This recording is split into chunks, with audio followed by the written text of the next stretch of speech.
नमस्कार मंडली एंड welcome to today's episode of Findoot. आज के एपिसोड में हमने एक ऐसी कंपनी चूज की है जिसका काफी वेरिड बिजनेस है।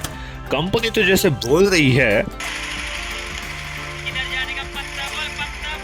ये कंपनी है अपार इंडस्ट्रीज लिमिटेड। अपार का बिजनेस ब्रॉडली 3 सेगमेंट्स में डिवाइडेड है: speciality oils and lubricants, conductors, telecom solutions and cables, automotive solutions. Speciality oil segment में अपार के 350 से ज्यादा प्रोडक्ट्स है और ट्रांसफार्मर ऑयल जो कि वेट ट्रांसफार्मर्स और हाई वोल्टेज स्विचेस में यूज होता है, उसके थर्ड लार्जेस्ट मैन्युफैक्चरर है और लार्जेस्ट एक्सपोर्टर भी है। दूसरे सेगमेंट में अपार कंडक्टर्स जो कि इलेक्ट्रिसिटी और पावर के सप्लाई के लिए यूज होते हैं, ऐसे प्रोडक्ट का इंडिया से सबसे बड़ा एक्सपोर्टर है। इसी सेगमेंट में अपार रिन्यूएबल एनर्जी केबल्स का भी इंडिया में सबसे बड़ा मैन्युफैक्चरर है। रिन्यूएबल एनर्जी के बढ़ते डिमांड के साथ इस सेगमेंट का डिमांड भी बढ़ सकता है। इसी के साथ कंपनी टेलीकॉम के लिए ऑप्टिकल फाइबर्स और केबल्स भी बनाती है।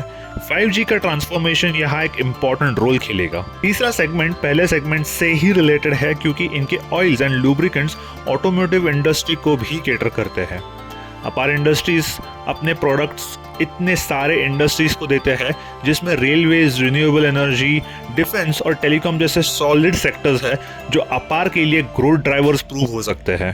अपार का 140 से ज्यादा कंट्रीज में प्रेजेंस है। इंडिया और अब्रॉड मिला के उनके टोटल 12 फैसिलिटीज है। अपार का कंसोलिडेटेड रेवेन्यू 16,000 करोड़ के ऊपर है जो इस साल में उनका हाईएस्ट एवर है। कंपनी के डेट में एक स्टेडी राइज है जिसपे हमारा ये मानना है कि ये डेट कंपनी एसेट्स एक्वायर करने के लिए यूज कर रही है क्योंकि फिक्स्ड एसेट्स एंड डेप्रिसिएशन दोनों में भी एक स्टेडी राइज है। बट क्योंकि कंपनी का रेवेन्यू भी इसके साथ बढ़ता दिख रहा है, हम ये कह सकते हैं कि कंपनी का डेट यूटिलाइजेशन ठीक चल रहा है। एक नोटेबल फीचर ये है कि कंपनी ने ईयर ऑन ईयर बेसिस पे अच्छा डिविडेंड पे आउट डिक्लेयर किया है। एक कंसर्न की बात ये भी है कि कंपनी के वर्किंग कैपिटल डेज और कैश कन्वर्जन साइकिल बड़े हैं क्योंकि इसका मतलब ये है कि कंपनी को अपना वर्किंग कैपिटल रेवेन्यू में कन्वर्ट करने के लिए और उससे फंड जनरेट करने के लिए टाइम ज़्यादा लग रहा है, जिससे कंपनी के ट्रेजरी पे प्रेशर आ सकता है। पिछले 1.5 साल में अपार ने जैसे एक ड्रीम रन दिया है जो ऑलमोस्ट 400% का है।